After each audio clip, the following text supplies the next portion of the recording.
Happy morning. Hope all are fine. This is Farida.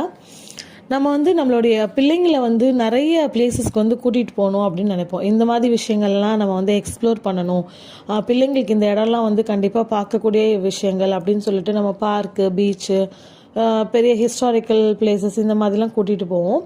இந்த மாதிரி கூட்டிகிட்டு போகிறது தப்பே கிடையாது. ஏன்னா ஃபேமிலி டைம்ன்றது ரொம்ப முக்கியம் நம்மளோட லைஃப் ஸ்டைலில்.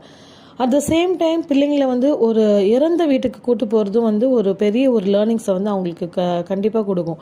புக்ஸில் கிடைக்காத ஒரு விஷயம், ஃப்ரெண்ட்ஸ் கிட்டேருந்து கிடைக்காத விஷயம், ஏன் நம்மக்கிட்டேருந்து கிடைக்காத பெரிய பெரிய லெசன்ஸ்லாம் அவங்களுக்கு அந்த இறந்த வீட்டை கிடைக்கிறதுக்கு நிறைய வாய்ப்பு இருக்குது. ஃபஸ்ட்டு ஒன்று என்னென்னா, இந்த வாழ்க்கை நிரந்தரமே இல்லை அப்படின்ற ஒரு பெரிய உண்மையை கூட அவங்க புரிஞ்சுப்பாங்க. அதுக்கப்புறம் இறந்ததுக்கப்புறம் நம்மளுக்கு எத்தனை பேர் நம்மளை தேடி வராங்க அப்படின்ற ஒரு விஷயத்தையும் புரிஞ்சுப்பாங்க.